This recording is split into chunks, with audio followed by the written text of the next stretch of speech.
So no, this is not from The Onion. This is not some satire. Like this legitimately happened. The moral panic in New Zealand at the moment is so off the scale that I can definitely imagine someone going and saying the magic word in a crowd and people freaking out.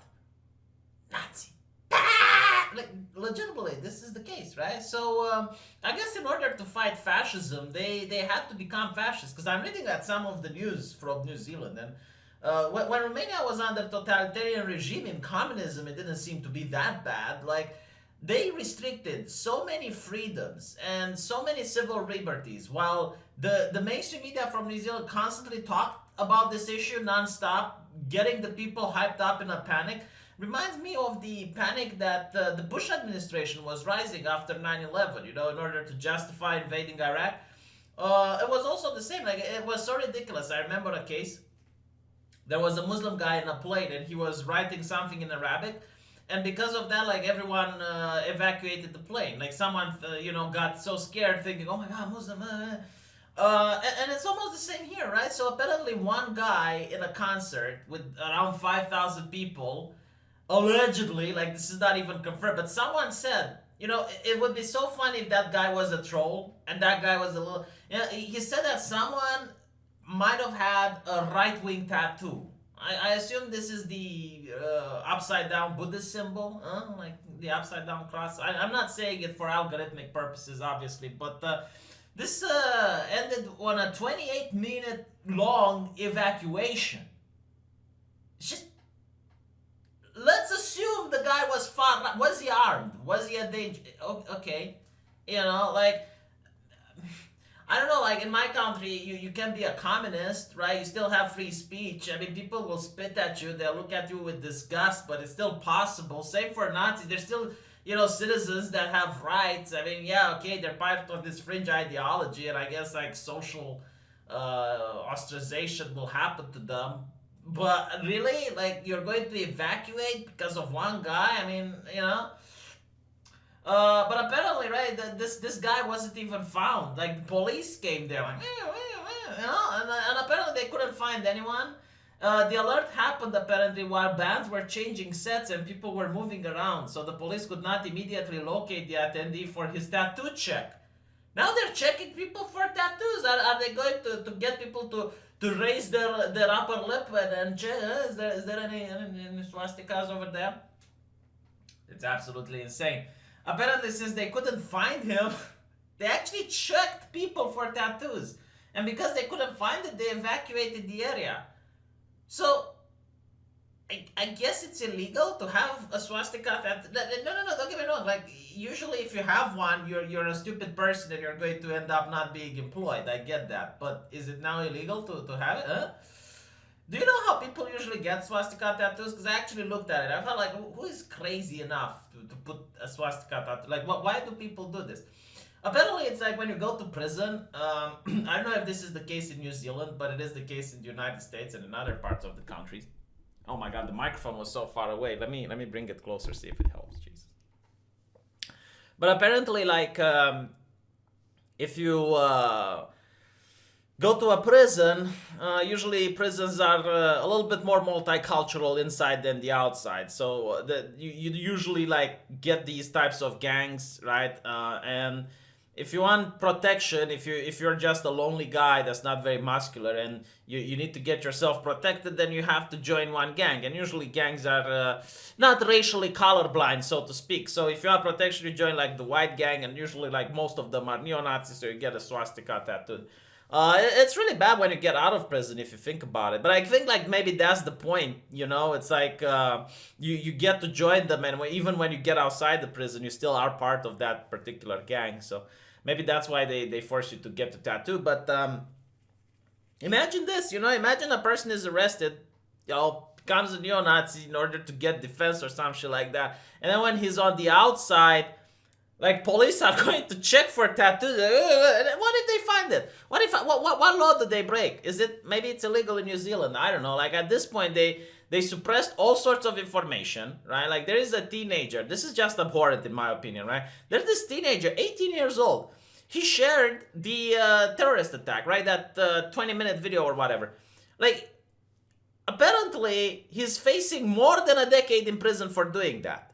Can you imagine this, right? More than a decade in prison for sharing a video. Like CNN shared 9/11. You know, the mainstream media shared that picture of the died kid in Greece. Like, it's not weird for the actual video, like the actual footage, the facts to be shared. You know, like it's fine. You know, like the mainstream media shares CNN dying kids after a gas attack in Syria or something like that. Like, but apparently in New Zealand, you risk a decade in prison. It's like, fine, you know what? You don't want people to share it. Okay. But it's really a decade in prison. Like, you're ruining that guy's life. You know, an 18-year-old. Like, we're talking about a person that's still not fully mentally developed. Like, legally, maybe, but in reality, probably not if he decided to share that video in New Zealand. The manifesto can't be shared either. It's like, okay, so you can't learn how to recognize these people, how to combat them. Like, there's no. Just shush. Uh, I don't think that's a good thing. You know, maybe I'm wrong. Maybe I'm a little bit backwards. But I did read the Communist Manifesto because I hate communists. I can't stand them. So I read it so that I can understand their ideology. And when I meet one, I can disagree with them. As an atheist, I read the Bible. I'm planning to read the Quran as well. I want to understand things. It's like you can read something and disagree with it, but apparently not in New Zealand. Mass censorship, you know, like China is drooling as they're watching New Zealand, how they're blocking entire websites and this. It's like, so all it took was one fascist. All it took was one fascist to make the entire country fascist and censor the internet and make absolutely sure that communication breaks down. Create this mass panic, this hysteria, right? So apparently, a person has been spoken to and the area is searched, and as a result, police can confirm there has been no threat to the homegrown festival or the public. Imagine if, like, after the Nice attack in France, someone would say, oh my god, I saw a turban, and like, boom, you know, like the entire music festival evacuated. Like, come on. This is ridiculous. While the concern in this case appears to have been an innocent misunderstanding, police would like to remind people to stay vigilant and call 111 if they see anything suspicious. Whatever happened to it's like it's more likely to win a lottery than to die in a terrorist attack. Like that was written in The Guardian, I believe there was that article. It's just absolutely insane. So the police are amplifying this hysteria. Like you're not helping people feel safe. You do know that. You're like with this mentality, someone might get hurt. Legitimately, you know, like imagine if someone screams, "Oh my God, swastika!" Like everyone is like just rushing towards the exit, and they're stepping on people as they're rushing out. Like this is not normal. It turned out that it was a mistake, and the tattoo was traditional, not related to the right arm. Oh, phew, well, the tattoo was traditional. The person was found, and it turned out that it was a completely innocent misunderstanding, and everyone was allowed to return. It all turned out good, but it was unfortunate that it happened, and people were inconvenienced. We have reached out to the organizers of the festival and asked what would have happened to it that day if it was a right-wing tattoo. Would they have been thrown out of the festival or arrested? And apparently they will update the article. Yeah, I'm genuinely curious. Like, what would happen? What would happen if he actually had the swag? Like, is it illegal? Because that's the question. But I guess like it was a private space, maybe like a music festival, so you know, like they can decide to kick people, but still, it's like a music festival. Isn't that in a public place or something? Man, like it is like what is the limit? At this point, I have to wonder, legitimately, where do they draw the line? Like, okay, this is enough. We took enough measures. And not to mention, like, you know what really annoys me about this? Because I get the idea, like, people want to restrict liberties in order to keep people safe, right? But they take away liberties. And then another terrorist attack happens or something else, you know?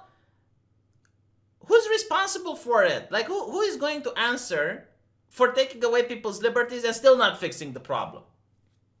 That's the problem. Like, when you trade your liberties for a promise of extra security, that promise might never come. So you're paying with your own liberty, and the government promises, okay, we're going to protect you.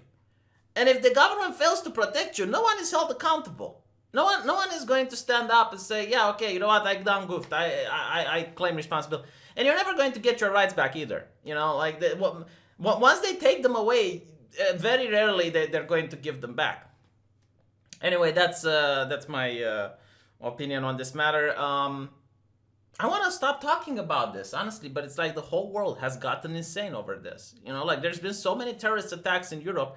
Not a single one caused this level of hysteria. The only time I saw this level of hysteria was after 9/11. I can compare it to that, but that was at least a little bit understandable. Like, it's like, okay, so the planes aren't safe. Like, they managed to take control of the planes, and they destroyed the World Trade Center, and was horrible, right? You don't feel safe anymore anywhere. But, like this, I understand it's horrible, don't get me wrong, but not at this level that you're evacuating 5,000 people, that the nation itself starts banning liberties and censoring the internet and banning information and burning books and giving these ridiculous sentences to people. Jesus. And by the way, like the irony of this, the biggest irony, maybe this is why they don't let the manifesto for people to read. Because I did get snippets of it from the mainstream media. The problem is that this is what the terrorist wanted. This is exactly what he wanted, okay? So he believed in this ideology of accelerationism, which basically he wants a conflict between the authoritarians and the people who want liberty. And he wants the authoritarians to crack down even harder on people in order for the people to be unable to stomach it anymore and rise up. And by the way, like these tactics, this terrorist tactics works in the past, right? It worked with Ireland. Like Irish terrorists were doing this to the British. And you had a lot of Irish people that didn't care about politics at all. Like they didn't want to get involved. But because the British started doing these authoritarian measures on the Irish, moderate people were pushed on the side with the radicals. You also have this in Iraq, where you have the Sunnis and the Shia conflict, right? The Sunnis started attacking the Shias, and the Shias started cracking down on the Sunnis. And you have like this. So the only way these terrorists can be successful, and the only way they can actually impact people, is if the government is willing to work with them. Is the government gives them what they want. It's like, what do you want? Well, more authoritarian measures, more restrictions of liberty. Done deal. I don't think in the entire history I have seen a terrorist get all of his demands, get all of his objective realized in less than a week. I guess New Zealand is the first country in the world to do it.